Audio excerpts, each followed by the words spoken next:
ರಾಜ್ಯದಲ್ಲಿರುವ ಕಾಂಗ್ರೆಸ್ ಸರ್ಕಾರ 60% ಕಮಿಷನ್ ಸರ್ಕಾರ ಅಂತ ಎಚ್.ಡಿ. ಕುಮಾರಸ್ವಾಮಿ ಅವರು ಹಾಕಿರೋ ಬಾಂಬ್ಗೆ ರಾಜ್ಯದ ಕಾಂಗ್ರೆಸ್ ನಾಯಕರು ಕೆಂಡ ಕಾರ್ತಿದ್ದಾರೆ.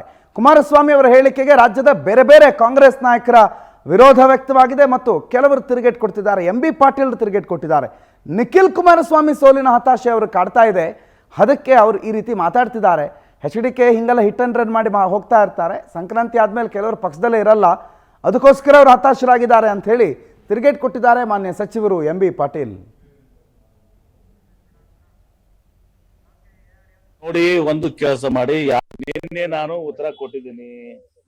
ಕುಮಾರಸ್ವಾಮಿ ಅವರು ಈ ಮೊನ್ನೆ ನಡೆದಂತಹ ಚುನಾವಣೆಯಲ್ಲಿ ಹಿನ್ನಡೆ ಆದ್ಮೇಲೆ ಅವರ ಅಸ್ತಿತ್ವಕ್ಕೆ, ಪಕ್ಷದ ಅಸ್ತಿತ್ವಕ್ಕೆ, ಅವರ ಅಸ್ತಿತ್ವಕ್ಕೆ ಪ್ರಶ್ನೆ ಉದ್ಭವ ಆಗಿದೆ.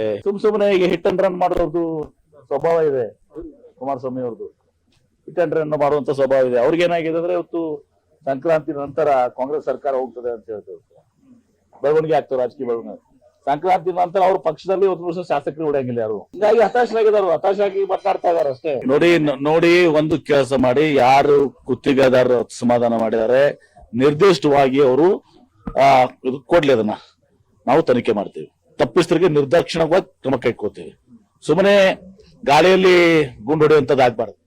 ನಿರ್ದಿಷ್ಟವಾಗಿ ಕೊಡ್ರಿ, ಇಂತ ಇದರಲ್ಲಿ ಇವತ್ತೊಂದು ಸಹ ಅವ್ಯವಹಾರ ಆಗಿದೆ, ಆ ಸಂಬಂಧಿಸಿದ ಕೊಡ್ರಿ. ಸುಮ್ಮನೆ ಯಾರು ಹಂಗೆ ಆಗಿದೆ ಹಿಂಗಾಗಿದೆ ಹೇಳಿದ್ರೆ ಉಪಯೋಗ ಆಗೋದಲ್ಲ. ಅದು ಹೋದ ಸಲ ಏನಾಗಿತ್ತು, ಕೆಂಪಣ್ಣ ಅವರು ವರದಿ ಇದ್ರಾಗ 40% ಕಮಿಷನ್ ಕೊಟ್ಟಿದ್ರು ಅವ್ರು ಬಿಜೆಪಿ ಸರ್ಕಾರ ಇದ್ದಾಗ. ಈಗ ನಿನ್ನೆ ಪ್ರಿಯಾಂಕ್ ಖರ್ಗೆ ಅವರು ಅವ್ನ ಕಾಂಟ್ರಾಕ್ಟರ್ ಹೌದು ಅಲ್ಲ ಅಂತ ಜಿಜ್ಞಾಸೆ ಇದೆ. ನಿನ್ನೆ ನಾನು ಉತ್ತರ ಕೊಟ್ಟಿದ್ದೀನಿ. ಕುಮಾರಸ್ವಾಮಿ ಅವರು ಈ ಮೊನ್ನೆ ನಡೆದಂತಹ ಚುನಾವಣೆಯಲ್ಲಿ ಹಿನ್ನಡೆ ಆದ್ಮೇಲೆ ಅವರ ಅಸ್ತಿತ್ವಕ್ಕೆ, ಪಕ್ಷದ ಅಸ್ತಿತ್ವಕ್ಕೆ, ಅವರ ಅಸ್ತಿತ್ವಕ್ಕೆ ಪ್ರಶ್ನೆ ಉದ್ಭವ ಆಗಿದೆ. ಸುಮ್ಮನೆ ಈಗ ಹಿಟ್ ಅಂಡ್ ರನ್ ಮಾಡೋದು